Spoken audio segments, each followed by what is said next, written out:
আজকে আমি বাগদা চিংড়ি দিয়ে লাউ সিম রান্না করছি। একটু ভিন্ন রান্না করছি, সবসময় লাউ চিংড়ি রান্না করি। আজকে দিয়ে দিলাম একটু পরিমাণ সিম। এবার আমি বাগদা চিংড়িগুলো খোসা ছাড়িয়ে সুন্দর করে কষিয়ে নিচ্ছি, সাথে দিয়ে দিলাম একটু পরিমাণ সিম। এবার আমি একটু ভালো করে কষিয়ে নিচ্ছি, আর সাথে দিয়ে দেব কেটে রাখা লাউগুলো। কারণ লাউ তো এক অন্যরকম তৃপ্তির স্বাদ। লাউ চিংড়ি বাঙালির এক পরম তৃপ্তির স্বাদ।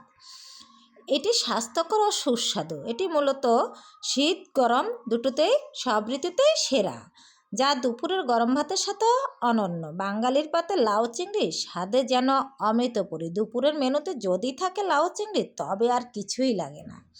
কচি লাউ আর ছোট চিংড়ি, খুব মজাদার।